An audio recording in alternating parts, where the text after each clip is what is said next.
is SCC Amit Kumar and will discuss IAS-24 related parties. Now, this standard wants us to disclose all the relationships we have, the key management personnel has with the other entities, or who all are our subsidiaries or joint ventures. We need to disclose the important transactions which we have done with them. We need to disclose all in the notes to accounts, that what all transactions we have done, in what volume we have done, and is it fair in the market. If it is not fair in the market, we need to disclose these relationships so that investors can know what kind of transactions we have done, which may not be very fair simply because we are controlling another entity or simply because we have an influence in another entity. We may get into creative accounting because of using our related party relationships. So it becomes important to disclose all these relationships we have, major transactions of sales, revenues, and any goods purchased. We have acquired another entities. Why we did so, what prompted us to do so, is disclosed through these related party transactions. So to ensure that entity's financial statement contain the disclosures necessary to draw attention to the possibility that its financial position, profit and loss may have been affected by the existence of related parties and by transactions and outstanding balances with such parties. The key management person's wife purchased jewelry worth 1 crore, and it was later known that it had turned out to be bad and we had written off that bad debt. So this is something which happened because of related party transaction and which is not very fair. And if it is presented in the financial statements, if this information is not disclosed to the investors, it may mar their decision making. So we need to disclose all such transactions. Related party relationships could have an effect on the P&L, financial position of an entity, and it may be affected by related party relationships, even if the related party transaction did not occur, but because of the influence of being into a relationship, it may affect. Knowledge of related party transactions, outstanding balances, and relationship may affect assessment of an entity's operations by users of financial statements. They may not be able to take better informed decisions. But if they know that this existed, they can take better informed decisions. So if an entity is directly or indirectly through one or more intermediaries, it controls or is controlled or is under common control with the entity, we are required to disclose this fact. Is the reason we prepare consolidated financial statements, that if you're controlling any entity on the last day of the reporting date, we prepare consolidated financial statements. We also disclose the nature of investment, if it is an associate or a joint venture.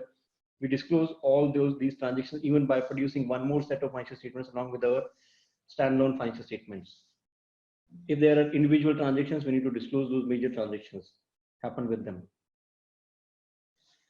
Now, if an entity Albert is related to Maria, we need to see if Albert directly or indirectly through one or more intermediaries is controls or is controlled by Albert. If Maria is controlled by Albert, there is a direct related party relationship. Or even if they are under common control, if they are having control over Rosie and Rosie is controlling Albert and Maria, there is a related party transaction or relationship between all these parties. We need to disclose all these facts and circumstances. So party is an related party is an entity if the party has interest in the entity that gives it significant influence. Either it is an associate or joint control, either it is a joint venture. Significant influence means power to participate in the financial and operating policy decisions.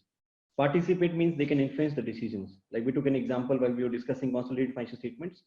The example of the Tata Group, wherein Cyrus Mistry became the chairman of Tata Group simply because Sapoji Palanji had 18% stake in Tata Group. They could influence the decision making who will be the chairman of Tata Group. So this is a clear-cut relationship. If Albert has an interest in Maria that gives her significant influence, that is 20% or more, is considered to have significant influence. If Albert has joint control over Maria, now there is a joint venture known as Maria. Albert and Rosie are joint venturers in it, and Maria is a joint venture. So there's a relationship of Maria with Albert, there's a relationship of Rosie with Maria. But these two venturers, Albert and Maria, may not be considered to have a relationship. It's not necessary to have a relationship between them because they are two venturers holding joint control over Maria. So we'll discuss about which are the cases wherein it is not necessarily not necessarily related party. Not necessarily means it may not exist. So we'll not assume that if there are two ventures, they are also considered to be related to each other. All in all, almost everyone is related and we need to disclose this fact. Mainly our associates, joint ventures, and our subsidiaries are related parties. Other than them, if there is a relationship with even with the key management personnel of anyone, we need to disclose the transactions with them as well. A party is related to an entity if the party is an associate or joint venture in which the entity is a venturer. Like in this example, Maria is a joint venture in which Albert is a venturer. So Albert and Maria are related parties. Entity Albert is related to Maria if Albert is an associate or if Albert is a joint venture in which Maria is a venturer. So here in this case, the joint venture name is Albert. Maria is related to Albert because Maria is a venturer in this party. A party is related to an entity if a member of the key management personnel of the entity or its parent or its close member of the family of key management personnel. Now, definition of close family member is very broader in case of IS 24. We have modified this in case of IndAS 24 in India. So it's like changing the definition from Western influence to Eastern influence. So we have modified the definition in terms of India. Is controlled, jointly controlled, or significantly influenced by, or for which significant voting power resides with directly or indirectly with key management personnel. Now, key management personnel can be an individual, can be board, or a close family member of key management personnel is also considered to be a related party. If any transactions with close family member have happened, we need to disclose all those transactions. Key management personnel is any person having authority and responsibility for planning, directing, and controlling the activities of an entity. If they can make key decisions directly or indirectly, including any director, whether executive or otherwise of that entity. So is the reason if you notice nowadays that in case of IFRS financial statements, we disclose the salary of the key management personnel, any short-term benefits, long-term benefits, post-employment benefits, everything is disclosed as part of the financial statements. Close family member is domestic partner and children, children of the individual's domestic partner, dependent of individual or the individual domestic partner, and any of these people. So they are related, domestic partner and children. If if they divorce and they got married again, and if there are children of those parties, they are also considered to be related in key management person's relationship, close family member of an individual having a relationship with. So they are considered related parties, and we need to disclose any transactions happen with them. These are not necessarily related parties. As I said, two entities with common director may not necessarily be a related party. Two venturers, they share joint control over joint venture doesn't necessarily mean. This was the example. Two venturers, they share joint control over joint venture, not necessarily may be related parties. Like Rosie and Maria may not be related parties. Maria has a relationship with Albert, Rosie has a relationship with Albert, but Maria and Rosie are not necessarily related parties. In similar fashion, if key management person is the director of two entities, these two entities with common director may not be related.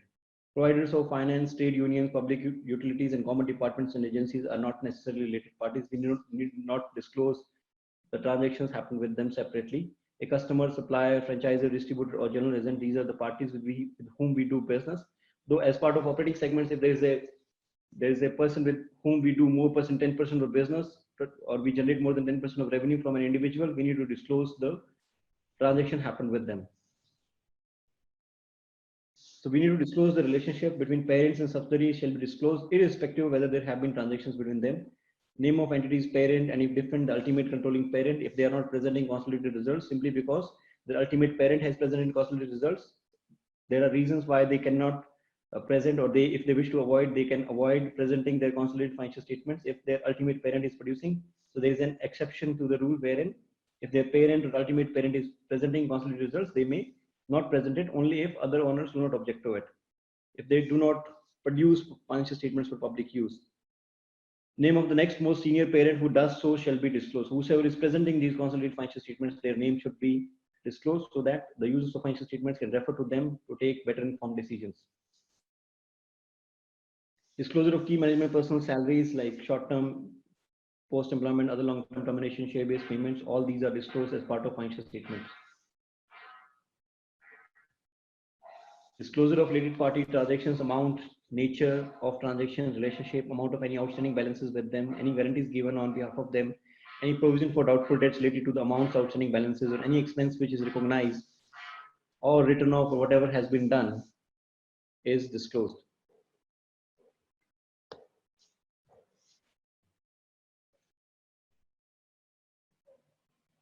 So disclosure is made of all the relationships wherein we had transactions, or even in case of joint ventures, in case of associates or subsidiaries, even if there is no transaction, even then we need to disclose. And we do it through consolidated financial statements. An entity shall not state that related party transactions were made on terms equivalent to those prevails in arm's length transactions unless such terms can be substantiated. They need not give this statement, but they need to disclose these transactions. If they do so, they need to substantiate it with proof or competent evidence. If they say that there was no such thing happened because of related party relationship, an entity may disclose items of a similar nature in aggregate, except when separate disclosure is necessary for an understanding of the effects of related party transactions. If they are clubbing some of the transactions and showing them in aggregate, and if the requirement is such that if they would have been presented separately or individually, they would have given better understanding of financial statements, they should be shown separately.